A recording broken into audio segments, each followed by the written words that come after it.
Okay, so whenever you're ready, I guess we can start. We're just chit-chatting. I think I'm ready to chit-chat with you, Jeff. Oh, yeah, here we go. This is our podcast. Did you come up with a name? What a great introduction. We're tentatively calling it Jeff and Rachael Off Air. Off Air. We'll okay. see if that ends up being the actual title by the time we send this out to people. And then we decided we're going to go ahead and take the listeners' questions that we were receiving about this first one, about how we started, right? Is that what we're doing? Right. We asked in our junior listener club over on Facebook if anybody wanted to hear anything from us, had any questions. And a few people mentioned that they'd like to hear more about our background in radio and how we've arrived at where we are currently. Well, do you want to start or do you want me to start? You go ahead and start. You've had a lot longer career than I have. You know, see? I meant that as a compliment, not an insult. That felt like a backhanded compliment. Man. You've been doing this way I was going to say, I feel like Chris Rock. Like what my are you, Will whole Smith? life. All right, so here's the deal. So back in 82, I know it's a long time ago. Oh, yep, that is my whole life. Go ahead. Wow. Okay. I got started right here in town at KJYO. I was doing Casey Kasem. So back then, when you would board op is what we call it. It's operating the board. Right. We would run the American Top 40. Mm-hmm. And back then, it was back on vinyl. So what you would do is you would play it. It would hit a commercial stop or a break. Mm-hmm. You would play the commercials and let the commercials play off of the record. Then you'd play the local commercials. And they got to flip it? Yep. Then you got to flip it and do it all over. Did you get really good at dropping the mic in the right place? I did. Or the mic. I know. Dropping the needle. Shows your age because you've never even had to do that. So anyway, I did that for 2 years and never talked, and then gradually got to start talking and moved on to different radio stations here in the metro, and everybody kept saying you need to do small market experience. So I went down to Ardmore and spent a year down there, did everything from selling to becoming program director to doing the mornings. And basically when I moved back here, the rest is history. You got called up for the big show. Yeah, at 23. I was 23 when they said, we want you to do mornings in Oklahoma City. That's pretty amazing. And Oklahoma City's a top 50 market. So I said, yeah. And you've always been here on Magic. Yeah. 30 plus now. Yeah. 30 plus years. That's amazing. Your turn. I started by volunteering at a radio station. People that have been around Oklahoma City will remember 91 FM probably. You know what's ironic? We've talked about this. You and I both did a stint at 91. I think pretty much every radio DJ that's in this market from Oklahoma City has probably spent some time at 91. The old barn over at what, Council and Wilshire? Council and Wilshire, yeah. I was over in the annex. But anyways, I started over there volunteering just to answer phones, hand out prizes, things like that. The music director over there at the time, who Thunder fans might recognize, Brandon Rabar, was like, hey, you're kind of witty. Let's just put you on the air and see what happens. And that was the beginning of my radio career. So stayed at 91 until they were sold over to K-Love. And actually before they were sold, I started working at WKY. Mm-hmm. And then moved over to Kiss FM. Worked there for a few years and then took a couple years off. In that 2 years, Jesse Stone had actually moved over from the other radio group that I was at over to Tyler Media, which was Rinda at the time. And there was a position that came open at Magic. She recommended me. She said it was a great place to work for. So I started coming over here, and I actually did weekends. I did Saturdays from 9 to 1.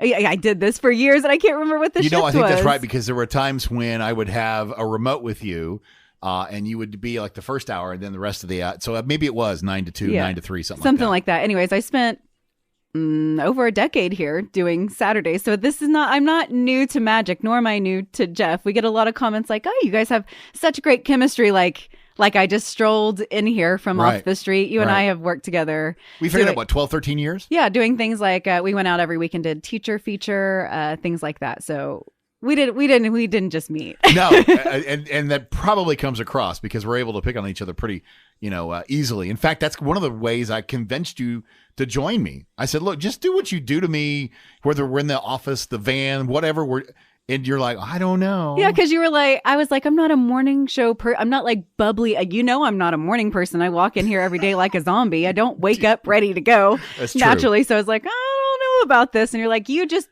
be you, show up and be you. That's all I want you to do. And I was like, well, I can do that. I guess. You're knocking it out of the park. And I will tell you, even said, you asked one of your friends, am I just being me? And what they'd say. Yeah, she thinks I'm just being authentic Rachael. So that's good. That's what I want to be. Yeah. But another question we got asked is things that we've done outside of radio. Now, you've done radio for so long.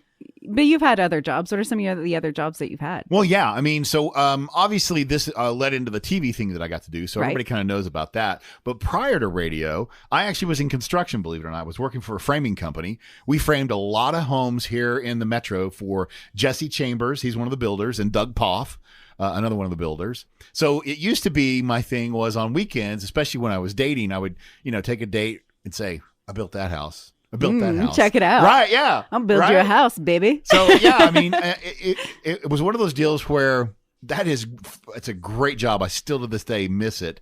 But it's one of those jobs that it's great when you're working, but the weather dictates if you work. So it's great money and great fun when you're working. If the weather says you're not, there's no money.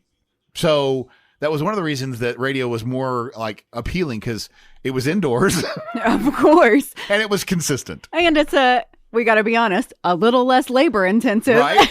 Okay, well, what about you? Since you were volunteering, what were you working at before that? Gosh, I have done so many random jobs. Radio has been a part-time job for me for a long time. So I've done when I was working at 91, I was working at Chase Bank as a teller. I have mortgage auditing experience. I have done computer repair. I have done holy cow. I did digital marketing and ghostwriting content stuff kind of for the Oklahoman for their digital marketing wing. I most recently, before I started my own company, was a legal secretary. I'm a jack of all trades. Wow. I mean, literally, my mind is blown. You're looking at me because my face is like, holy cow. I have done a lot of random stuff, and I was trying to figure out, what is my skill exactly? Because I'm just likable. That's the only thing I could put together. I just keep getting these jobs because people are like, yeah, I wouldn't mind working with her. I don't know if she can do it, but she seems nice enough. One of the things I forgot to tell you, and a lot of the folks that have been here a long time like me might remember the Madison Shop and Guy Madison's. They were clothing stores for men and youth. And I actually worked there, worked my way all the way up to assistant manager. And one of the reasons I decided that wasn't the job for me was we used to do this thing we called the Breakfast Club. And it was this huge sale that we would open up bright and early. And I mean, literally, I think it was like 50% off and even more we're talking Cole Haan, Rough Hewn, some of the big names. Yeah. And I remember I was trying to help people. And all of a sudden, this Cole Haan hits me right upside the face. And the lady goes, "You got that in a 10?" I was like, let me go check. And that's when I realized, I don't know if I want to do this anymore. I've done a lot of jobs. Never have I had a shoe thrown at me at any of them. Oh, and by the way, if you're wondering, we did, and she was happy. Okay, well, good. I'm glad that's a story that ended well. And made it pretty clear that you were in the wrong career path. Hello. Yeah. So that kind of covers what we did before radio. And you kind of talked about you do TV stuff. Yeah. Run through your TV stuff. Okay, so real quick, I do a segment on News 9 called Where in the State is the Magic Man that airs every Wednesday about 4:50.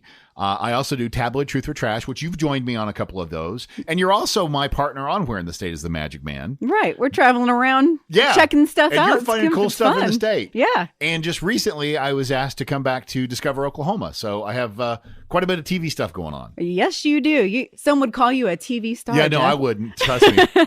And I am up here all the time doing podcast editing and production. I have been doing that independently for about 5 years now. So I have a pretty good cast of clients built up. Yeah. And you do a really good job, that's why you're in charge of this one, by the way.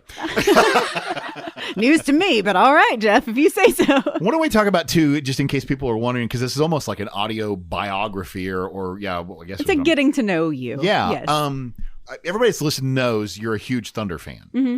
But outside of that, what are some of your likes and dislikes and that kind of stuff? As you know, I'm pretty obsessed with tiny houses, small housing, schoolies, anything like that. So anytime I drive by something that's small, I think, I bet I could live in that. I go by a bus, I could live in that. We've actually turned it into a game. Like when we mentioned earlier that she did the teacher feature with me, when we were driving to some of these schools, we turned it into a game and I'd find something. I go, could you live there? Could you live there? I think I'd probably live in that. Yeah. So I'm always looking up different tiny house ideas, stuff like that. I'm weirdly interested in New Zealand. Yeah, but I think I know why.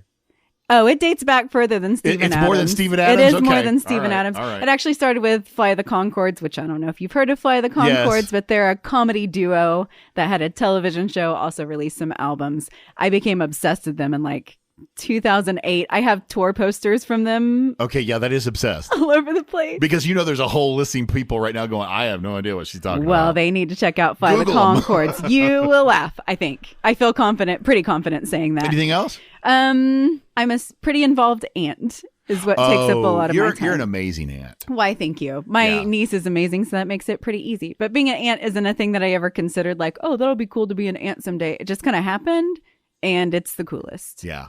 Okay, so for me, you obviously, if you listen at all to the radio, know that I'm a huge Sooner fan, like Homer. Like yes. Over the top.